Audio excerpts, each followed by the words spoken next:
भारत गौरव आचार्य श्री पुलक सागर जी गुरुदेव के प्रवचन और धार्मिक कार्यक्रम देखने एवं सुनने के लिए जिन शरणम मीडिया चैनल को अभी सब्सक्राइब करें और बेल आइकॉन पर क्लिक जरूर करें। ओम नमः श्रीदेव्यः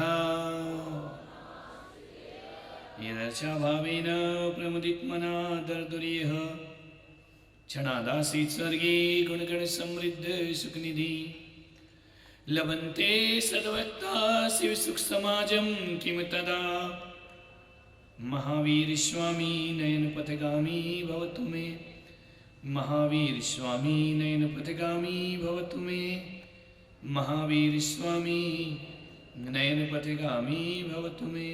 प्रथम तीर्थंकर शिवदेव भगवान की, भगवान महावीर स्वामी की, परम पूज्य गुरुदेव आचार्य श्री पुष्पदंत सागर जी मुनि महाराज की, अहिंसा परमो धर्म की।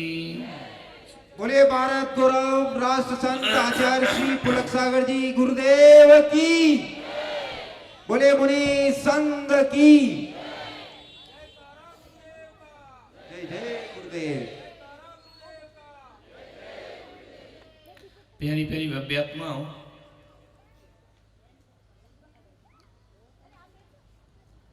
ठंड इतनी है कि बाहर से लोग धूप में खड़े होकर सुन रहे हैं।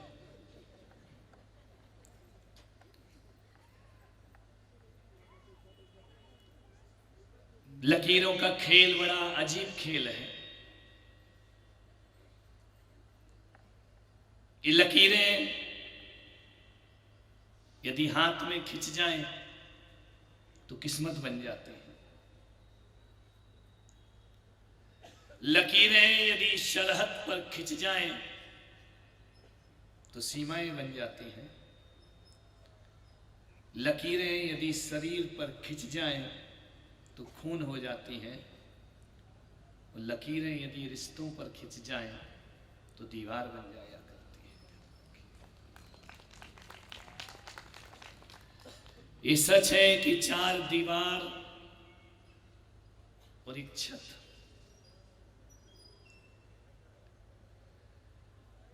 ये चार दीवारें यदि एक छत उसे मजबूती से पकड़ती हैं तो वे मकान हो जाती हैं। और छत यदि उन दीवारों को छोड़ दे तो वो खंडर हो जाया करती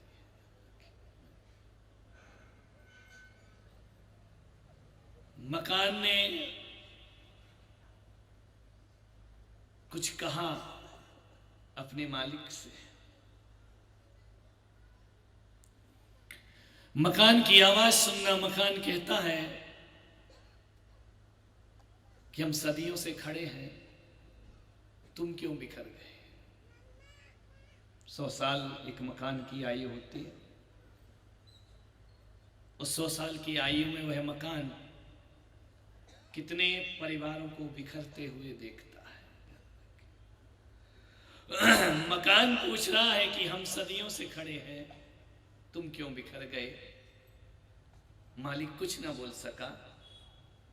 मकान ने कहा, हम ईंट पत्थरों को मजबूती से पकड़े हैं, इसलिए सदियों से खड़े हैं। और तुम रिश्तों की पतली डोर भी ना पकड़ पाए, इसलिए देखते ही देखते बिखर जाया करते हैं। मान्यवर,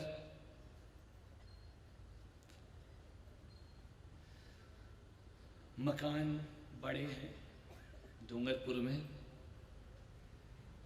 लेकिन घर छोटे हैं। मकान और घर में बड़ा अंतर होता है। मकान बनाया जाता है, घर बसाया जाता है। मकान बनाने के लिए एक पत्थर की जरूरत होती है। मकान बनाने के लिए पैसों की जरूरत होती है। लेकिन घर बसाने के लिए पैसों की उतनी जरूरत नहीं होती जितने भीतर के प्रेम की जरूरत हुआ करती है। पैसों से मकान बनता है और प्यार से घर बसा करता है। मान्यवर, संपत्ति का बंटवारा कोई बहुत बड़ा बंटवारा नहीं है। दुख इस बात का है कि हमारे संबंधों का बंटवारा हो रहा है। हमारी संवेदनाओं का बंटवारा हो रहा है। मैं आज देखता हूं तो वैज्ञानिक लोग मंगल ग्रह में जीवन ढूंढ रहे हैं, लेकिन तुम्हारे डूंगरपुर में ठिठुरती ठंड में नग्न दिगंबर काया लेकर आया एक संत, वह मंगल ग्रह में जीवन नहीं ढूंढ सकता, बल्कि जीवन में मंगल लाने की बात किया। मंगल में जीवन मत ढूंढो, जीवन में मंगल को उतारने का प्रयास करो। जीवन हमारा मंगल होना चाहिए, जीवन हमारा पवित्र होना चाहिए, जीवन हमारा आदर्शमय होना चाहिए। कल कुछ बच्चे दोपहर को मेरे पास आए, उन्होंने कहा महाराज हमने आपका प्रवचन सुना आज का। तो मैंने कहा क्या सुना? तो बोले महाराज हम आज से नियम लेते हैं कि हम अपने पापा को पापा नहीं पिताजी कह करके बुलाएंगे। मैंने कहा मेरा बोलना, गला फाड़ना, चिल्लाना सार्थक हो गया। ध्यान रखना, सब सुधरो या ना सुधरो, एक आधी सुधर जाए तो जीवन धन्यता को प्राप्त हो जाता है, संत का बोलना सार्थक हो जाता है। बोले आज से हम पिताजी बोलेंगे और अपनी मम्मी को मम्मी नहीं बोलेंगे, आज से हम माँ कह करके अपनी माँ को आवाज देंगे। ध्यान रखिए, बस एक एक चीज ही, एक एक सूत्र ही यदि किसी ने अपना लिया तो मुझे लगता है मेरा ये यज्ञ अधूरा नहीं, पूरा हो गया है यज्ञ। ध्यान रखिए, मैं ज्ञान का यज्ञ लेकर तुम्हारे यहाँ आया हूं। संबोधन बदलो, संबंध बदल जाएंगे। ध्यान रखना, संबोधन अच्छे नहीं होंगे तो संबंध भी अच्छे नहीं होंगे। विभक्ति पढ़ी है ग्रामर, उसमें सबसे लास्ट में आता है संबोधन, हे भो अरे। ध्यान रखना, ये संबोधन जितने मीठे होंगे ना, संबंध उतने मीठे हो जाएंगे। मान्यवर, आपसे निवेदन है, आपसे आग्रह करता हूं कि आज मंगलवार है। एक व्यक्ति ने पूछा कि महाराज आपको ज्योतिष आता है? मैंने कहा पता नहीं आता है, नहीं आता है। आपको वास्तु आता है? मैंने कहा मुझे नहीं पता है। तो बोले एक बात बताओगे? मैंने कहा हाँ, कि सबसे अच्छा दिन कौन सा होता है? मैंने कहा तू मुझसे पूछ रहा है, मेरे लिए तो सारे दिन अच्छे हुआ करते हैं। बोले नहीं, आपके लिए नहीं पूछ रहे, हम अपने लिए पूछ रहे हैं कि सोमवार अच्छा होता है, कि मंगलवार अच्छा होता है, कि गुरुवार अच्छा होता है, कि शुक्रवार अच्छा होता है। इस 7 वार में कौन सा वार सबसे अच्छा होता है? मैंने कहा मुझे नहीं पता कि सोमवार अच्छा है या मंगलवार या बुधवार अच्छा होता है, लेकिन मैं पुलक सागर इतना जानता हूँ कि ना तो सोमवार अच्छा है ना मंगलवार अच्छा है। 7 वार होते हैं, उसमें एक 8वां वार होता है परिवार। जिसका परिवार अच्छा होता है उसका 7वां वार अच्छे हुआ करते हैं। ना रविवार अच्छा है ना सोमवार अच्छा है।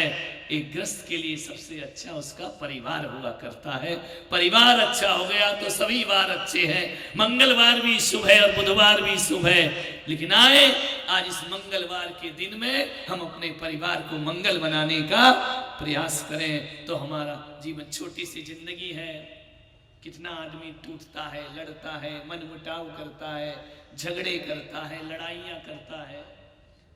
लड़ लड़ के ही जिंदगी हमारी खत्म हो जाती है। सबसे अच्छा वार परिवार।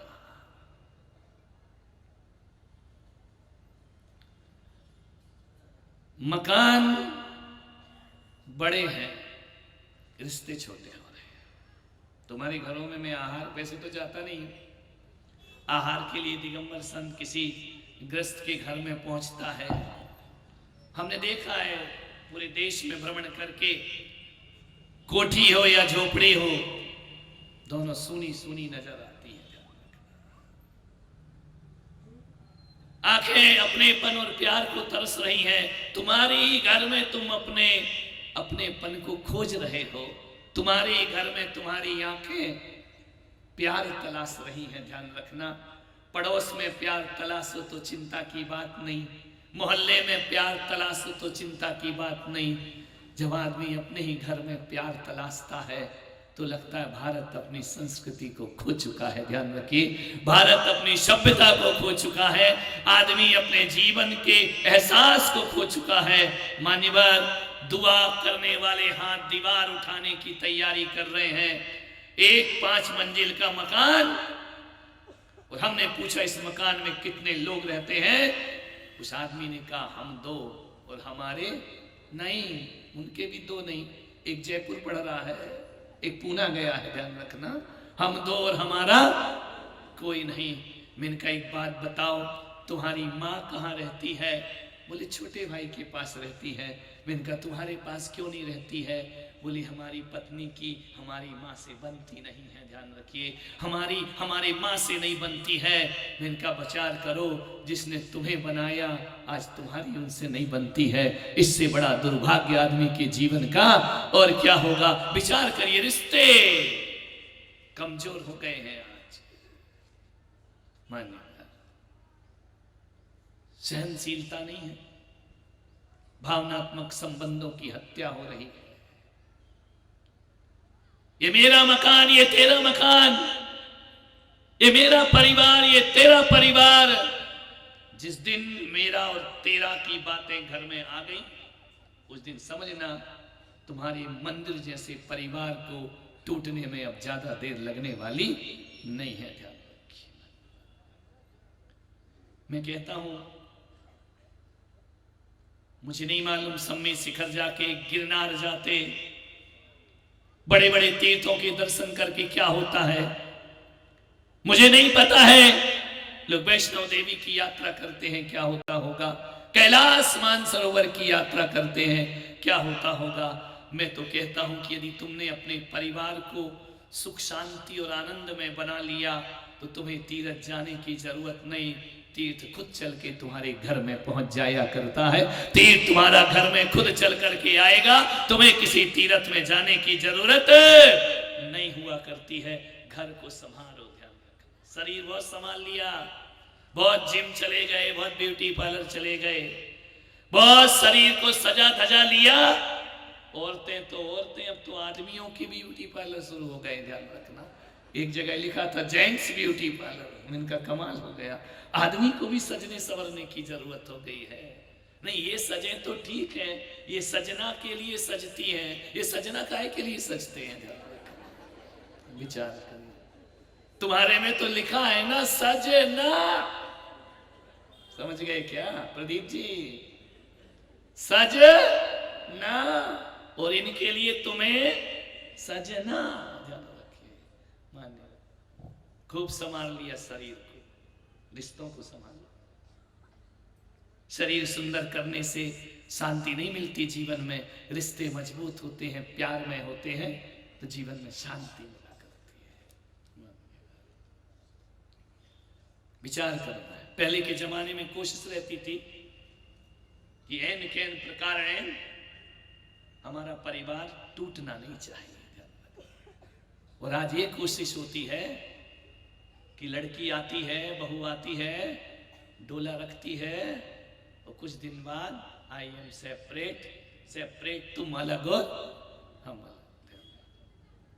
नहीं, परिवार को जोड़ने वाली कोई कड़ी है तुम नारी है। ध्यान रखना, आपसे परिवार जुड़ता है, ये नोट जोड़ते हैं, तुम रिश्ते जोड़ा करो। ध्यान रखना, नोट कमाना इनका काम है, परिवार में प्रेम कमाना नारी का काम हुआ करता है। ध्यान रखिए, आपकी सबसे बड़ी जिम्मेदारी है। जितनी भी लड़ाइयां हुई है ना, वो तुम्हारी वजह से हुई है। महाभारत हुई तो द्रौपदी की वजह से, रामायण हुई तो सीता जी की वजह से, जितने भी बड़े बड़े युद्ध हुए हैं उसमें नारी का हाथ रहा है। अब दिक्कत तो ये है, लड़ाती ये है और लड़ते ये हैं, ये फोकट में ही मारे जाते हैं बेचारे। ध्यान रखिए, झगड़ा इनका होता है, मंत्रा के कई निपटती हैं आपस में, वनवास राम को फोकट में हो जाया करता है। ये तो देखा है कि नारियों की वजह से कितने युद्ध हुए, एक भी युद्ध आदमी की वजह से नहीं हुआ, ध्यान रखना है। जितने मरे कटे पिटे ये जाने, अपन को तो आग लगा के मस्त देखना है, ध्यान रखिए। नहीं, यहाँ की महिलाओं की बात नहीं कर रहा हूँ, केसरिया जी वालों की कर रहा हूँ। तुम्हारी बात तो करूंगा ना फड़ी में जाके, ध्यान रखना। अभी रहना है भैया, तुम लोग तो मेरा साथ दो। तुम तो भुगत ही रहे हो जिंदगी भर, हम तो 8-10 दिन महीने भर की बात है, तुमसे पंगा नहीं लेंगे हम, ध्यान रखना। तुमने कितनों को फांसियों पे चढ़वा दिया है, कितनों को दुनिया से विदा करा दिया, लड़ाइयां तलवारें खिंच गई नारी की वजह से। नहीं तुम लोग नहीं, तुम तो बहुत अच्छी नारी हो, तुम्हारे जैसी नारियों के दर्शन करके तो संत भी धन्य हो जाया करते हैं। मानिए, एक निवेदन है, नारी संकल्प कर ले कि मैं घर को नहीं बिखरने दूंगी, तो दुनिया की कोई ताकत नहीं, कोई वास्तु दोष नहीं होता है, किसी ग्रह की बुरी दशा तुम्हें नहीं लग सकती है, कोई भी दुनिया की दुश्मन तुम्हारा कुछ नहीं बिगाड़ पाएंगे।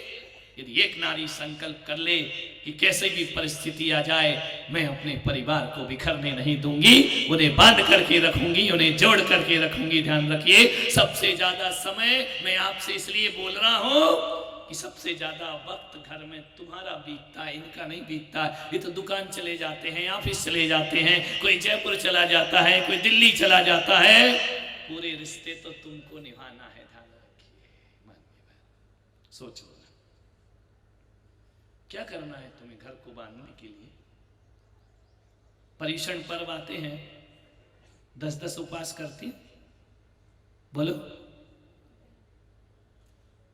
अरे सबसे नहीं पूछ रहा हूं, कोई तो करता होगा, यहां करते हो ना।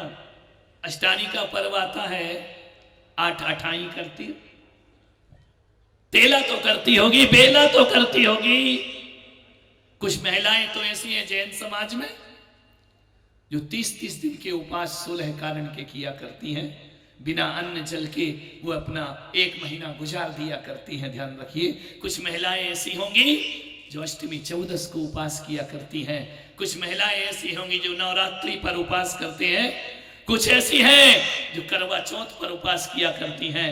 मान्यवर, बहुत उपास करो, मेरा आशीर्वाद है, क्योंकि ये जो उपवास करने की साधना है विश्व में किसी भी देश को नहीं मिली, ये केवल हमारे हिंदुस्तान को प्राप्त हुआ करती है। ये हमारी संस्कृति, हमारा गौरव है, ध्यान रखिए। लेकिन मेरा आपसे एक निवेदन है, 10-10 दिन तक तुम भूख सहन कर लेती हो। जैन समाज की महिलाएं बरसी तप करती हैं, ध्यान रखना, 1-1 साल तक भूख सहन करती हैं, प्यास सहन करती हैं। मैं डूंगरपुर में बैठकर पवित्र मातृ शक्ति से कहना चाहता हूं कि यदि 10-10 दिन के 1-1 महीने भूख प्यास सहन करने का नाम उपवास है, तो मैं पुलक सागर कहता हूं, जब 1-1 महीने की भूख सहन कर सकती हो तो घर में किसी की 2 बात सहन क्यों नहीं कर सकती हो। ध्यान रखना, जो 2 बात सहन कर लेगी, मैं कहता हूं उससे बड़ा उपवास दुनिया में कोई दूसरा नहीं हुआ करता है। आप सब कुछ सहन कर लेती हो, लेकिन किसी की 2 बात सहन नहीं हो, उससे मैं कहता हूं आज से 2 टाइम रोटी खाओ, 3 टाइम रोटी खाओ, भूख सहन करो या ना करो, घर के सदस्यों की 2 बात सहन कर लो, इससे बड़ी तपस्या जीवन की कोई दूसरी नहीं हुआ करती है। क्यों सहन नहीं होती 2 बात? सहनशीलता खत्म हो गई है, सहिष्णुता खत्म हो गई है, कोई किसी की सुनने को तैयार।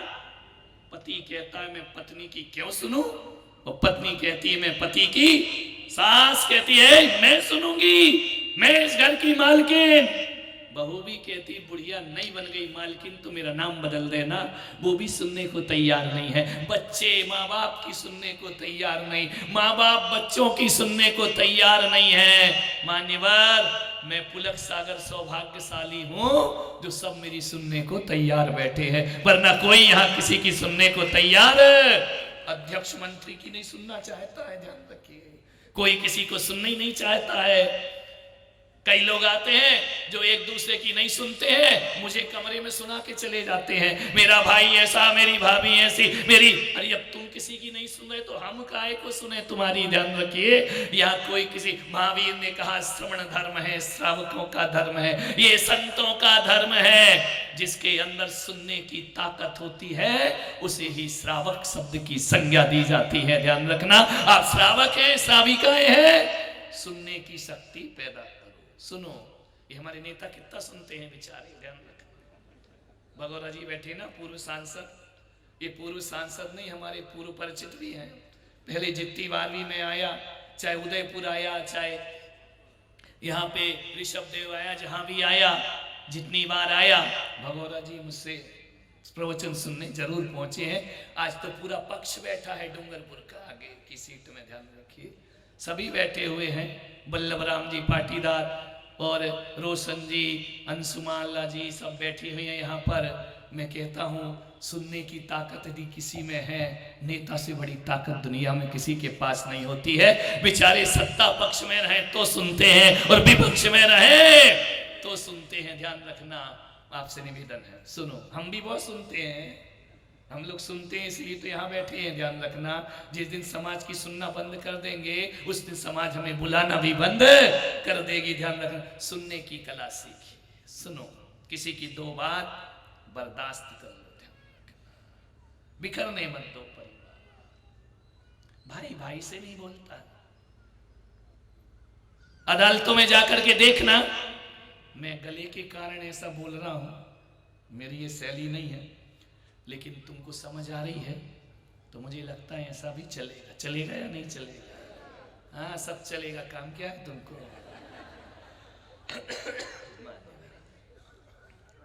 विचार करना है।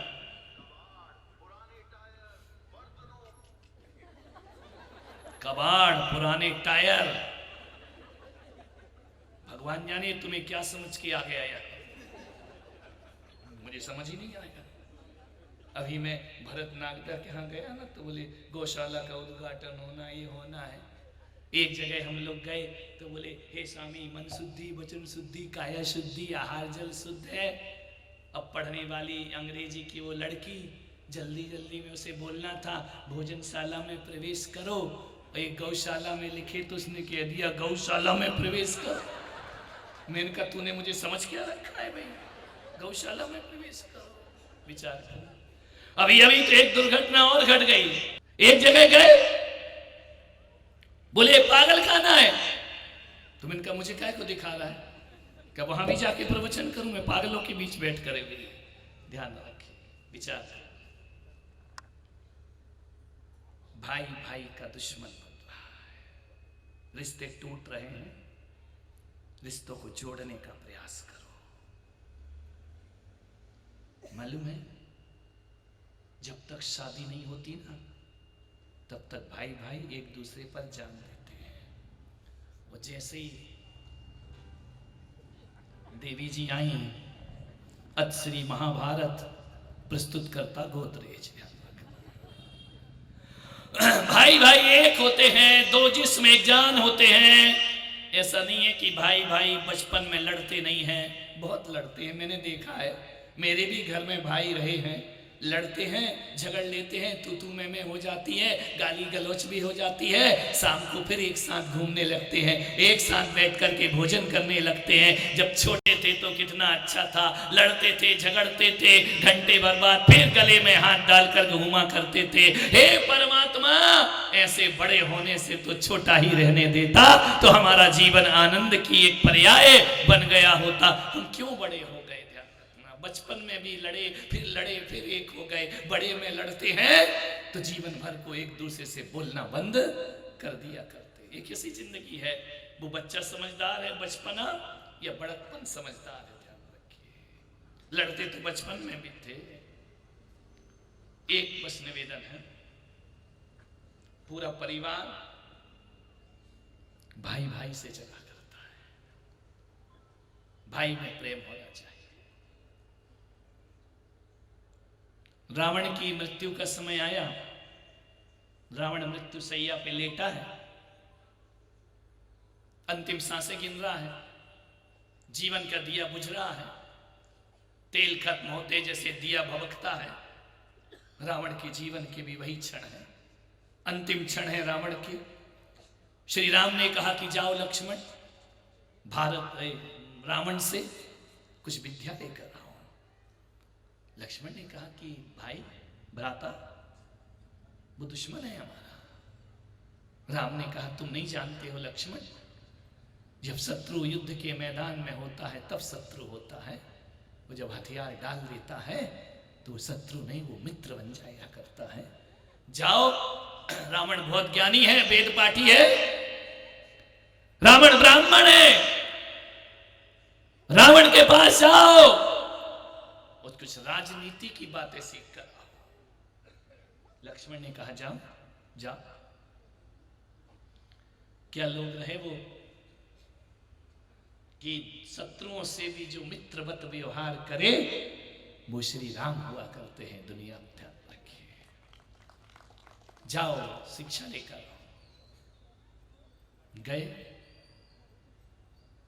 रावण गरम गरम आंसू ढुलका रहा है। अंतिम समय, सारे पाप उसे याद आ रहे हैं। लक्ष्मण ने जाकर के कहा कि लंकेश, मुझे भैया राम ने भेजा है। क्या बात है? जल्दी बोलो लक्ष्मण, मेरे जीवन में अब वक्त कम है। बोले बस इतना बता दो, एक शिक्षा मुझे दे दो। रावण ने कहा कि तुम्हें क्या शिक्षा दूं, तुम तो राम के भाई हो। बोले नहीं, राम ने ही मुझे भेजा है। तो लक्ष्मण ने कहा इतना बताओ लंकेश, तुम्हारे पास सोने की लंका थी, तुम्हारे पास अक्षौहिणी सेना थी, तुम्हारे पास अदम्य साहस था, तुम्हारे पास देवताओं का वरदान था, तुम्हारे पास यमराज चरणों में पड़ा रहता था। बताओ लंकेश, नवग्रह तुम्हारे यहां पानी भरा करते थे। बताओ लंकेश, क्या बात है कि दुनिया का सबसे शक्तिशाली पुरुष आज मिट्टी के ढेर पे पड़ा है। राम जीत गए, तुम हार गए। क्या बात है? रावण ने जो कहा बड़े ध्यान से सुनना। रावण ने कहा कि लक्ष्मण, बहुत अच्छा प्रश्न किया है तुमने मुझसे। तुम कहते हो कि राम जीत गए और मैं हार गया। ऐसा कभी संभव नहीं हो सकता था। मेरी शक्तियां बहुत महान थी, बहुत बलवान थी, लेकिन आज मुझे समझ में आ रहा है लक्ष्मण कि राम अपने बल पर नहीं जीते और मैं अपने बल पे नहीं हारा हूं। ध्यान रखना। तो फिर क्या हुआ? बोले इसलिए राम जीते और मैं इसलिए हार गया कि राम के पास लक्ष्मण जैसा भाई था और मेरे पास विभीषण जैसा भाई था। मेरी हार का कारण मेरा भाई है और तेरी जीत का कारण लक्ष्मण जैसा भाई है। बताओ लक्ष्मण, जिसके पास लक्ष्मण जैसा भाई होगा, दुनिया की कोई आसुरी शक्ति उसका कुछ नहीं बिगाड़ सकती है। और जिसके घर में विभीषण बैठे होंगे, कितना भी बलवान हो, वह जीत कर भी मृत्यु को प्राप्त होगा। डूंगरपुर वालों, विभीषण जैसा भाई है, लक्ष्मण जैसा। ध्यान रखिए। कौन सा भाई है तुम्हारे पास? बोलो। क्या भाई महाराज, आजकल तो एक ही होता है। ध्यान रखिए, एक ही लड़का है, दूसरा है ही नहीं, रिश्ते ही खत्म हो गए हैं। विभीषण जैसा भाई चाहिए या लक्ष्मण जैसा? बोलिए, कैसा चाहिए? लक्ष्मण जैसा है ना। तुम रावण जैसे बने रहो, छोटा भाई लक्ष्मण बना रहे ना। अरे लक्ष्मण जैसा भाई चाहिए तो राम जैसे बनकर के दिखाइए, तब तुम्हारे घर में लक्ष्मण जैसा भाई। तुम बने रहो रावण, भाई चाहिए, ऐसा कैसे हो सकता है? ध्यान रखिए, भाई भी राम जैसा बनना होगा। मेरी हार का कारण भाई है। जिसके पास तुम्हारे जैसा भाई होगा, उसे दुनिया में कोई ताकत कुछ बिगाड़ नहीं सकती है। ध्यान रखिए। मान्यवर, मैं आपसे निवेदन कर रहा हूं, सबको नाराज करना, भाई को नाराज कभी मत करना। क्योंकि इतिहास को उठाकर देखो कि जिन जिन ने अपने भाइयों को नाराज किया है, उनका हश्र क्या हुआ है ध्यान रखना। रावण ने विभीषण को नाराज किया, रिजल्ट क्या आया? 1 लख पूत 1.25 लाख नाती, ता रावण घर दिया ना बाती। ध्यान रखना, कभी नाराज, सबको पत्नी को नाराज कर लो नहीं, तुम्हें खुश भी करके जाऊंगा जाने से, टेंशन मत लो। नहीं तो बोलो महाराज तुम्हारे पति को बिगाड़ रहे हो, इतनी मुश्किल से तो हमने अपनी मुट्ठी में लिया है और आप कह रहे कि पत्नी को नाराज कर दो। नहीं नहीं, मत करो बेचारी को नाराज है। आपसे निवेदन है, दोस्त नाराज हो जाए चलेगा, रिश्तेदार नाराज हो जाए चलेगा, लेकिन भाई कभी नाराज नहीं होना चाहिए। पारसनाथ ने कमठ को नाराज किया, 10 भाव तक कष्ट भोगना पड़े, ध्यान रखिए। आपसे निवेदन है, भरत जी ने बाहुबली को नाराज किया, मान भंग हो गया भरत जी का। और ध्यान रखना, बाली ने सुग्रीव को नाराज किया, बाली का तबाह हो गई, मार दिया गया बाली। और आपसे निवेदन है, प्रमोद महाजन ने प्रवीण महाजन को नाराज किया, रिजल्ट मालूम है तुमको क्या हुआ? आपसे मैं यही पूछना चाहता हूं, कौरवों ने पांडवों को नाराज किया, क्या स्थिति हुई? हस्तिनापुर तबाह हो गया, बर्बाद हो गया। आपसे इतना कहता हूं, मुकेश अंबानी ने अनिल अंबानी को नाराज किया, ध्यान रखना। इतने सारे उदाहरण तुम्हारे पास है, आज यहाँ से सौगंध लेकर जाना, मैं अपने भाई को कभी जिंदगी में नाराज नहीं करूंगा। भाई के साथ रहिए, ध्यान रखना, चाहे भाई कितना दुश्मन हो, उससे राज छुपाना आना चाहिए, ध्यान रखना। अंत समय कोई काम आए या ना आए, भाई भाई के काम आया करता है, ध्यान रखिए। राम लक्ष्मण ये कोई सगे भाई थे क्या? सौतेले भाई थे, ध्यान रखिए। ये नकुल सहदेव और युधिष्ठिर ये सौतेले भाई थे, कौरव सगे भाई थे आपस में, ध्यान रखना। कभी कभी सगे भाई ही नहीं, सौतेले भाई भी सगे भाई से ज्यादा प्रेम दिखा दिया करते हैं, समर्पण दिखा। लक्ष्मण राम को सगे भाई थे क्या? सौतेले, माँ अलग अलग थी नहीं कि सौतेले भाइयों ने वो प्यार दिखाया है, ध्यान रखना। आपसे एक निवेदन है, भाई भाई से जुड़ करके चले, बे बातें बाद में करना। हिंदू मुस्लिम भाई भाई, घर में आग लगाए भाई, ध्यान रखना। आपसे मैं ये निवेदन नहीं करना चाहता हूँ, ये नारेबाजी छोड़ो, इनमें कुछ नहीं रखा है। एक माँ से पैदा हुए भाई पहले एक हो जाओ, फिर पूरे हिंदुस्तान को एक करने की बात करना। तुम्हारे घर में 2 भाई कटघरे में खड़े हैं, एक भाई दूसरे भाई से बात नहीं करता है, एक भाई दूसरे भाई को देखना पसंद नहीं करता है। किस भारत की एकता की बात करते हो? मैं कहता हूं, भारत क्या है? भारत कोई अलग चीज नहीं है, तुम भारत हो, मैं भारत हूं, ये भारत है। भारत कोई जमीन का टुकड़ा नहीं होता मेरे भाई, भारत होता है जीता जागता इंसान। और यदि इंसान सुधर गया तो भारत को सुधरने में फिर ज्यादा देर नहीं लगा करती है। हमें अपने आप को बदलना है। घर के भाइयों में भेद है, घर के भाइयों में लड़ाई है। आज अदालतों में जाकर के देखना, 2 पड़ोसियों के केस उतने नहीं है अदालत में जितने भाई भाई के केस अदालत में पड़े हुए हैं। कहने को दिगंबर श्वेतांबर हैं, अदालत में लड़ रहे हैं, मर रहे हैं, ध्यान रखना। मूर्तियों के पीछे झगड़े हो रहे हैं। कहने को 13 और 20 पंथ हैं, एक फूल है सारी समाज के 2 टुकड़े कर दिया करता है। मेरे भाई आपसे निवेदन है, पहले अपने घर को जलने से बचाओ, उसके बाद पूरे हिंदुस्तान को एक करने की बात करिए, ध्यान रखना। घर को बचाइए, अपने परिवार को बचाओ, अपने घर को मजबूत करो। मान्यवर आपसे निवेदन, बड़ी विनम्रता के साथ प्रेम रखिए घर में। घर में प्रेम ना हो तो कितने भी ज्ञान के दिए जला देना, घर में तो अंधेरा का अंधेरा ही रहेगा मेरे भाई। बाहर के दिए जलाने से भीतर का अंधेरा नहीं मिटा करता है। भीतर के अंधेरे को मिटाने के लिए अपने रिश्तों में प्रेम की ज्योति जलाना बहुत जरूरी हुआ करता है। रामायण बहुत पढ़ते हो लेकिन जीवन में उतारते नहीं हो। कैसे भाई रहे वो लोग, कैसे उनका जीवन था। राम को वनवास हुआ, लक्ष्मण सौतेला भाई दौड़ा दौड़ा आया माता सुमित्रा के पास कि मां सुना है कि बड़े भैया को वनवास मिला है, 14 वर्ष का वनवास मिला है। सुमित्रा की आंखें भरी हैं, छलछला रही हैं। पूरी अयोध्या का राजमहल शोक में डूबा हुआ है। सुबह राज तिलक होना है, सवेरे वनवास का आदेश हो जाया करता है। किस भारत के हम लोग हैं, कैसे यहां रिश्तों को जिया जाता है। सुमित्रा से जाकर कहते हैं कि मां तू रोक ले भाई को वनवास जाने से। सुमित्रा ने कहा मैं सब चीज छोटी रानी, मेरा कौन सुनने वाला है, वनवास तो राम को हो ही गया है। लक्ष्मण ने कहा मां तू जानती है ना मैं भैया के बिना एक पल भी नहीं रह सकता हूं।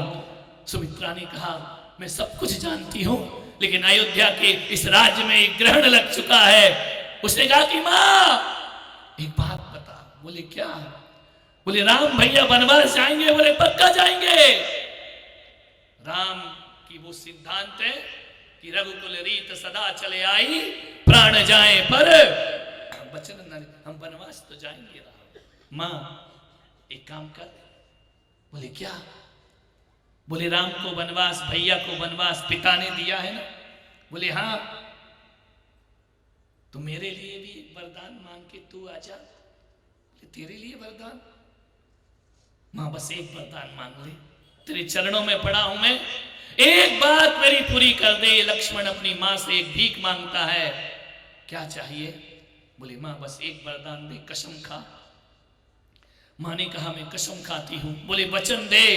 बोले वचन मत मांग, देख वचनों ने अयोध्या के क्या हाल कर दिए हैं। बोले नहीं मां तुझे वचन तो इस लक्ष्मण को देना ही पड़ेंगे।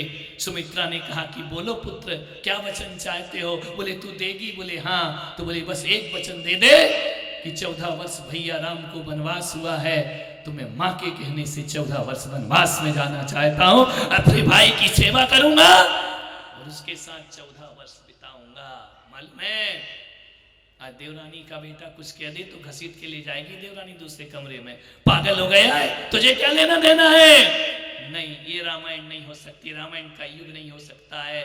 सुमित्रा ने मालूम है क्या कहा?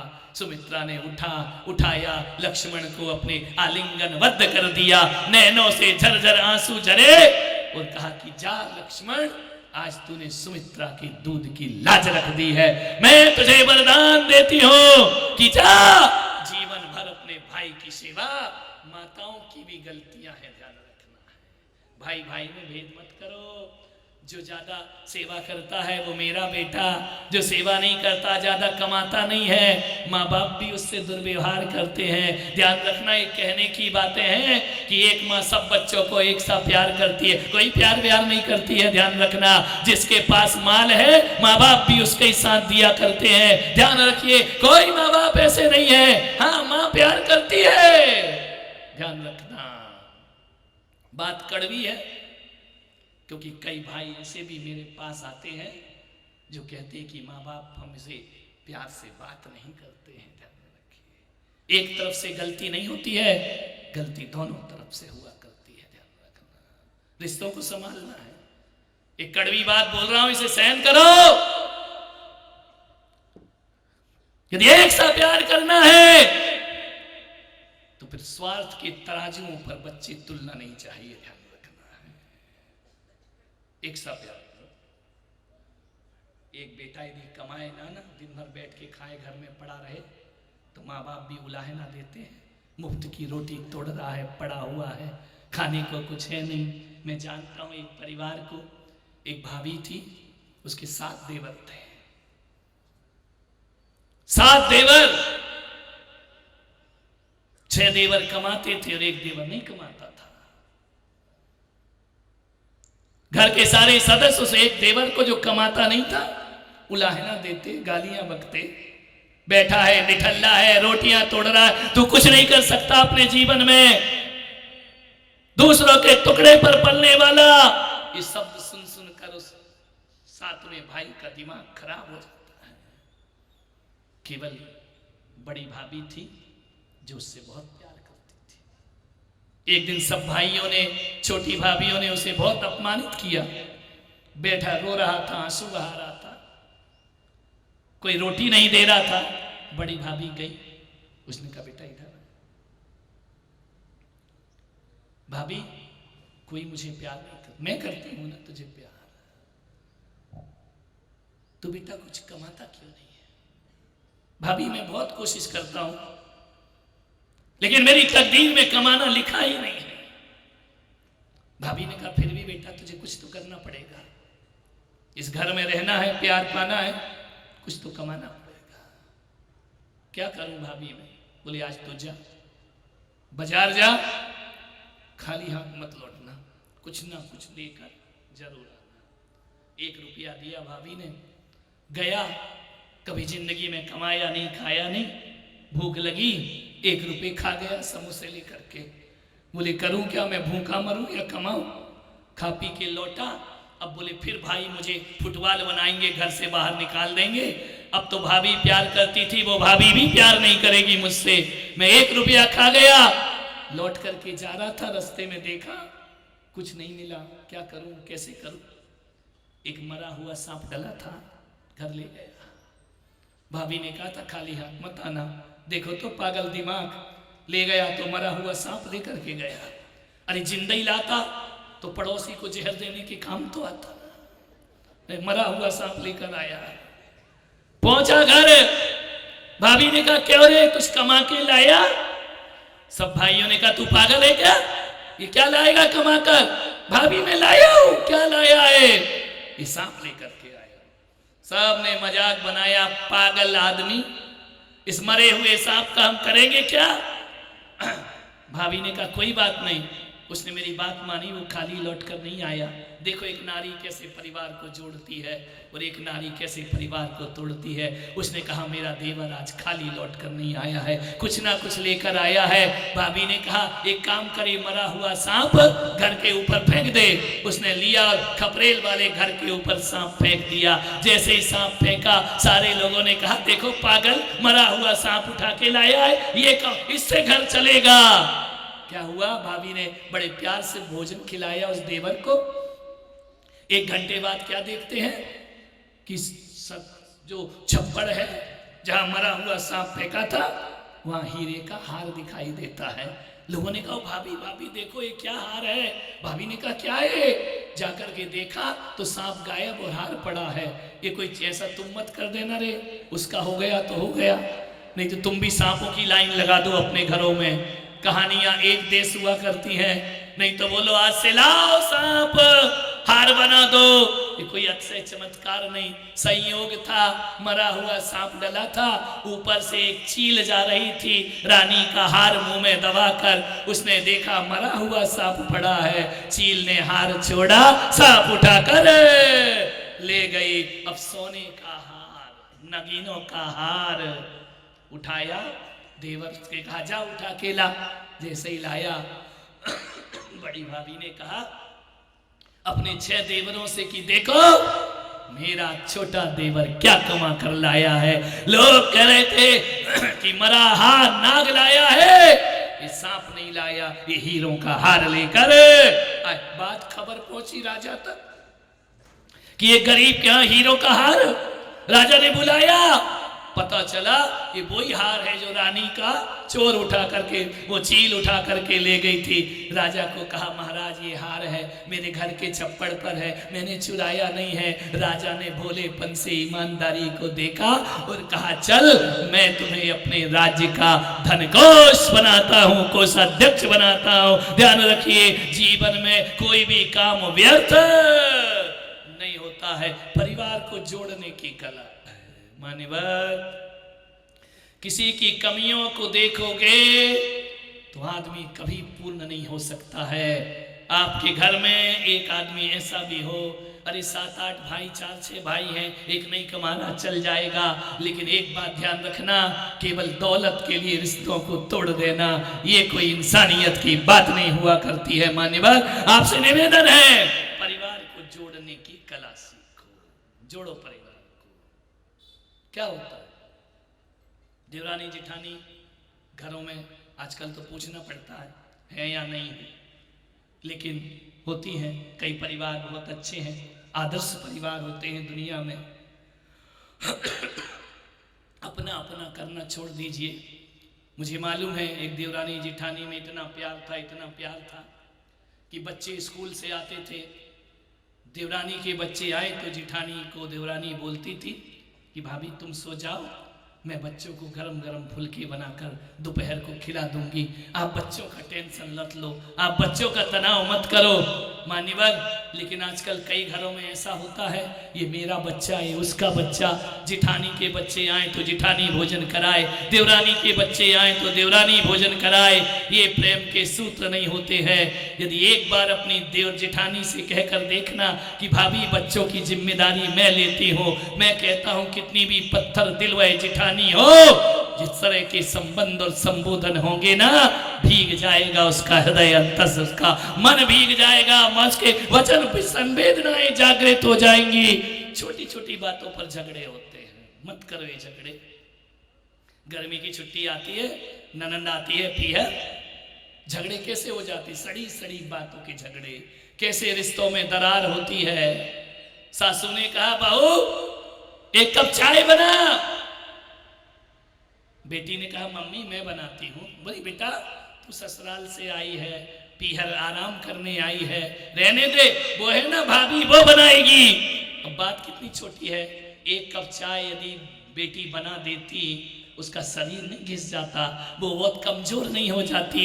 लेकिन चाय की बात नहीं है, जैसे ही सासू ने कहा भाभी है ना वो बनाएगी, ध्यान रखना इतनी सी बात ने बेटी और बहू में दीवार खड़ी कर दी। ध्यान रखना है, सोचना है, विचार करना है। बात बहुत छोटी होती है, दरारें बहुत बड़ी हो जाए, दुर्व्यवहार मत करिए। ध्यान। एक बात बताओ सासू डूंगरपुर वाली, केसरिया की तो छोड़ो, सासुओं से अपने को काय का डरे, जब तुम्हारी बहू नहीं डरती तो पुलक सागर काय को डरेगा। ध्यान रखना।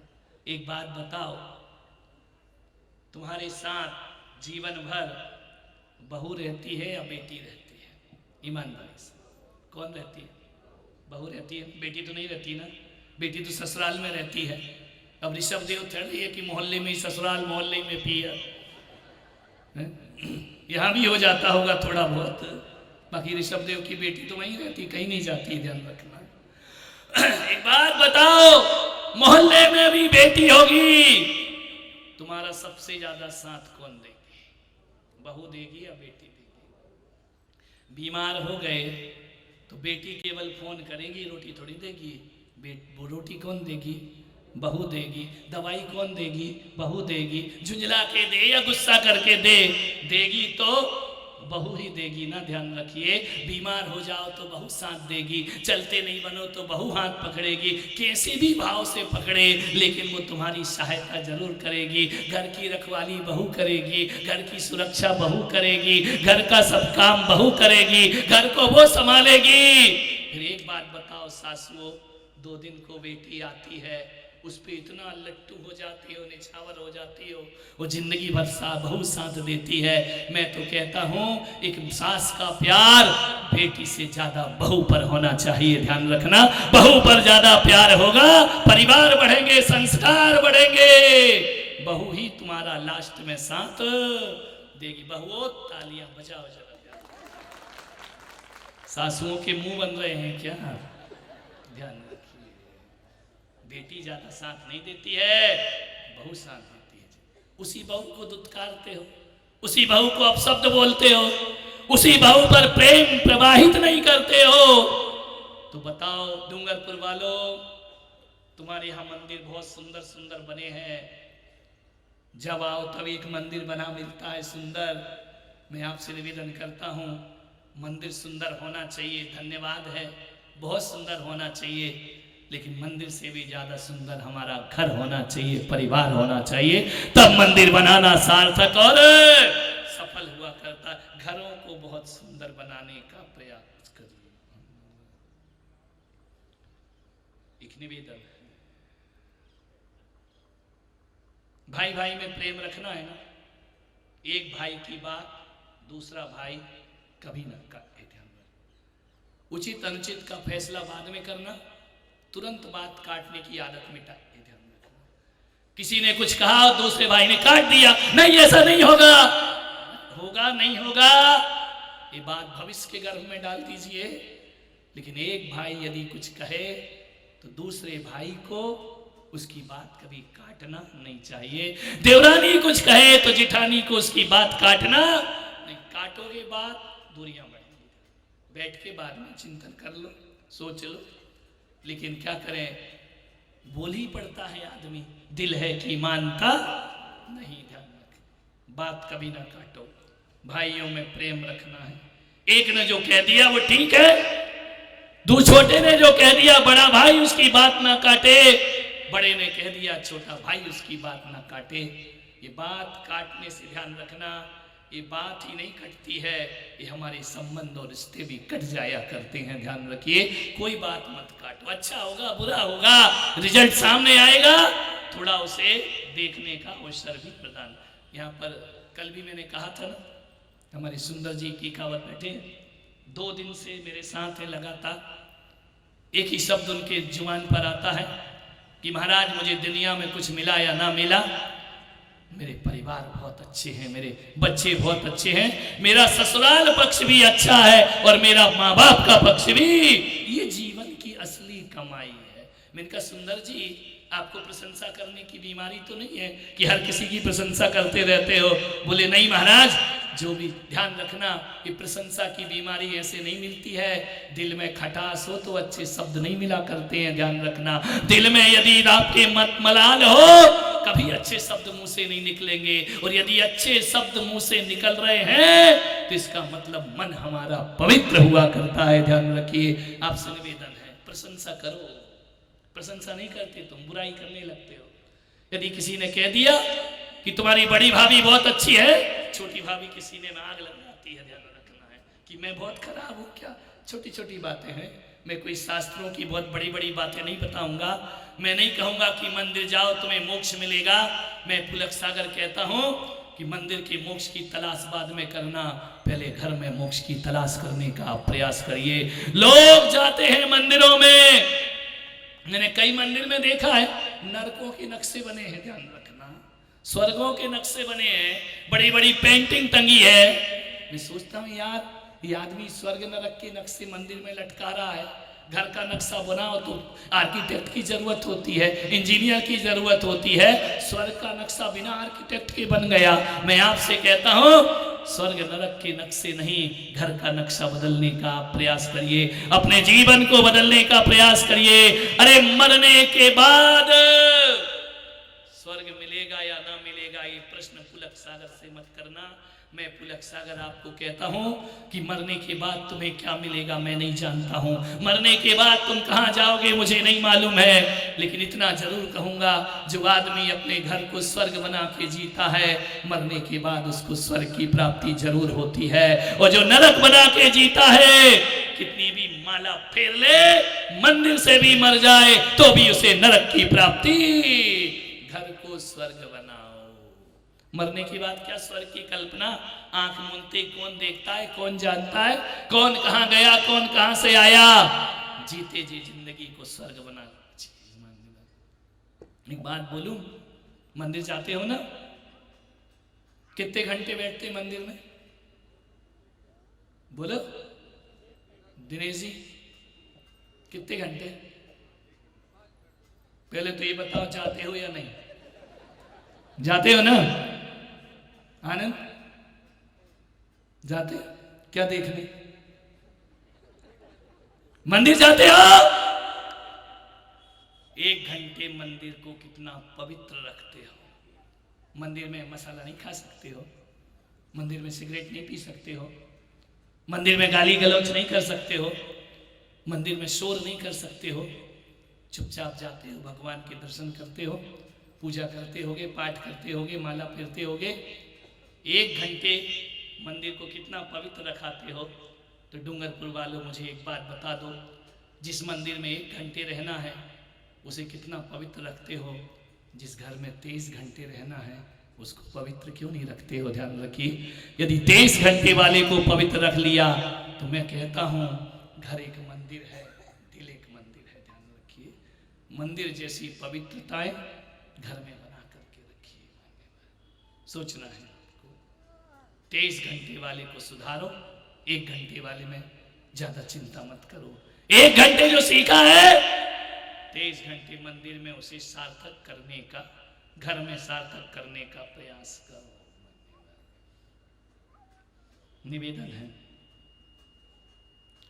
एक समय हो रहा है, एक भाई स्कूल गया, उसके स्कूल में एक चमचमाती कार आई। बच्चा स्कूल की छुट्टी के बाद कार के पास जाता है, छोटे बच्चे होते हैं, हमने भी ये किया है कि कार खड़ी रहे तो उंगली से अपना नाम लिख ही देते हैं, ऐसा लगता है जैसे कार अपने नाम हो गई हो, इतना सुख मिलता है। लिख देते हैं अपना नाम डस्ट पर।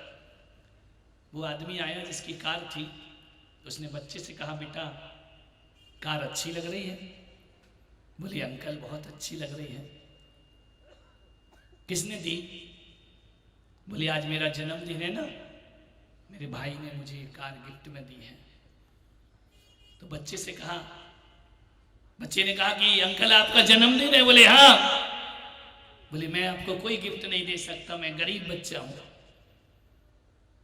तो बोले गिफ्ट की जरूरत नहीं बेटा, तू कार को इतनी अच्छी निगाहों से देख रहा है, तुझे कार में घूमना है?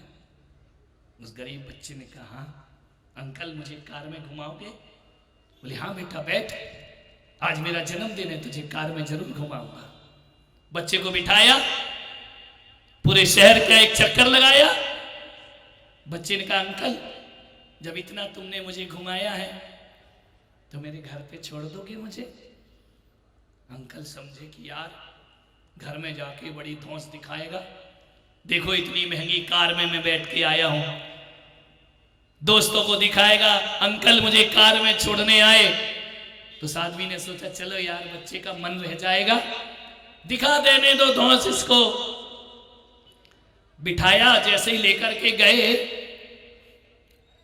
तो बच्चे ने कहा वो जो झोपड़ी है ना वो मेरा घर है। उसने कहा ठीक है बेटा तुम उतर जाओ, तुम्हारा घर आ गया, तुम इतने गरीब हो? बोले अंकल मैं हमेशा गरीब रहूं ये जरूरी थोड़ी है, लेकिन आपने मुझे छोड़ा, मैं धन्यवाद देता हूं, क्या आप 5 मिनट रुकेंगे?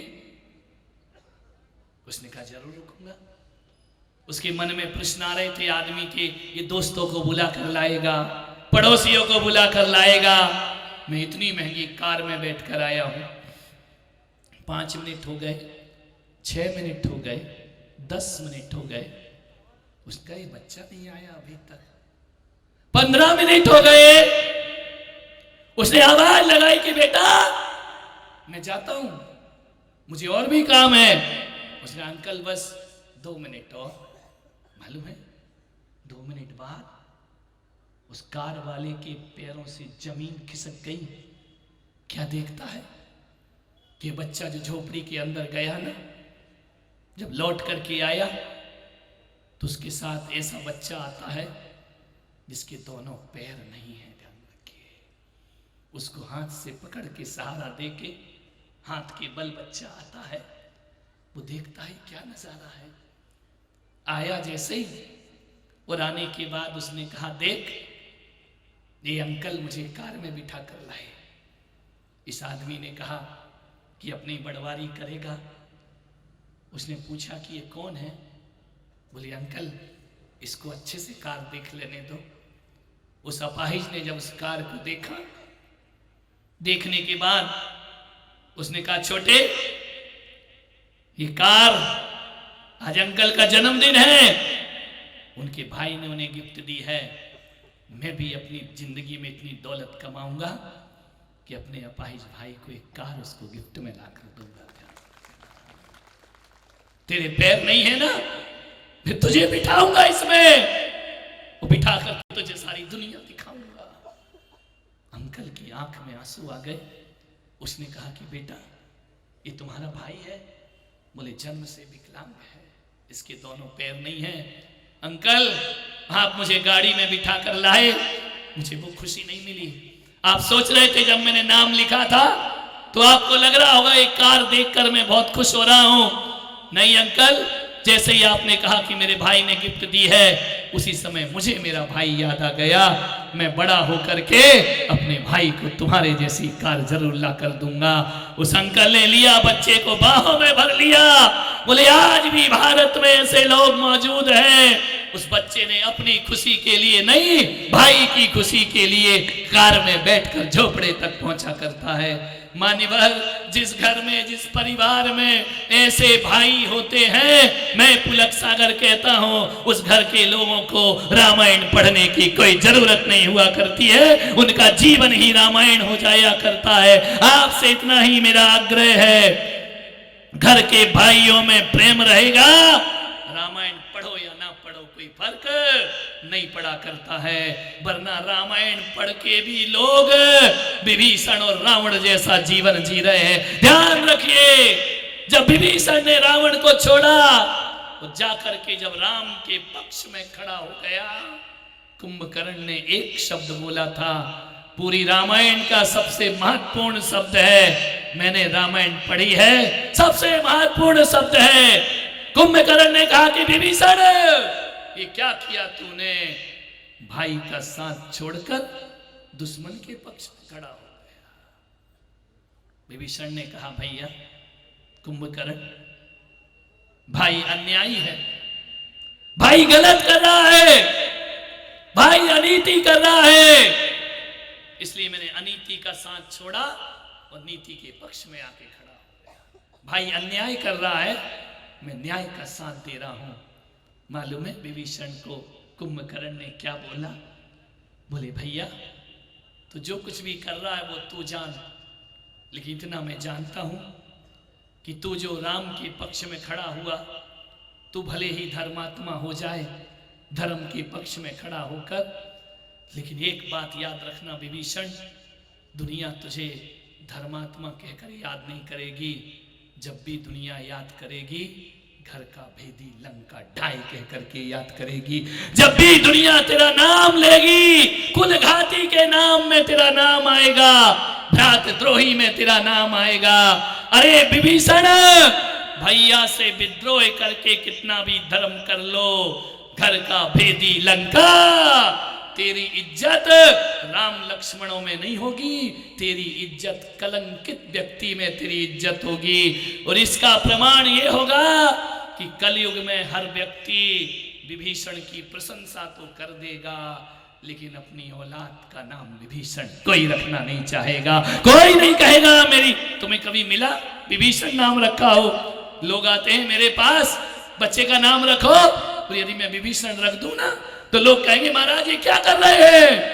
धर्म की शरण में जाकर भी तू कुल कलंकी कहलाएगा, ध्यान रखना, तू भ्रात द्रोही कहलाएगा। तो डूंगरपुर वालों, समय आपका हो गया है, अपनी बात को समेटते इतना ही कह रहा हूं, चाहे तीर्थ करो, मंदिर जाओ, पूजा करो, पाठ करो, यदि घर के भाई में प्यार नहीं है तो तुम्हारा धर्म कुलद्रोही और कुलघाती के रूप में याद किया। कौन रखता है विभीषण नाम अपनी औलाद का? कोई नहीं रखा करता है ना। तो सबसे पहले मैं ये कहूंगा कि मंदिर में धर्मात्मा बनने से पहले हर आदमी को अपने घर में धर्मात्मा बनना चाहिए। ध्यान रखिए, भरत जी महाराज 14 वर्ष वन महल में रहकर भी वनवासी रहा करते हैं। विचार करिए, वनवास जैसा जीवन जिया करते हैं अपने भाई के लिए। ध्यान रखना, 2 लड़ाइयां इस देश में हुई। जब एक भाई सिंहासन और संपदा के लिए लड़ता है भाई से, तो देश में महाभारत होती है। और जब एक भाई भाई के लिए सिंहासन छोड़ता है, तो रामायण जैसे ग्रंथों की रचना हो जाया करती है। रामायण हुई सिंहासन छोड़ने के लिए, महाभारत हुई सिंहासन पकड़ने के लिए। राम भी बैठना नहीं चाहते हैं और भरत भी बैठना नहीं चाहते हैं। डूंगरपुर वालों, कुछ करो या ना करो, अपने समाज को, अपने धर्म को, अपने देश को फिर से रामायण जैसा जीने का प्रयास करिए। आपका जीवन सार्थक सफल होगा। बातें बहुत थी, लेकिन 1 घंटा आपका हो चुका है। अनुग्रहित हूं कि आपने बड़े मन से सुना है। जय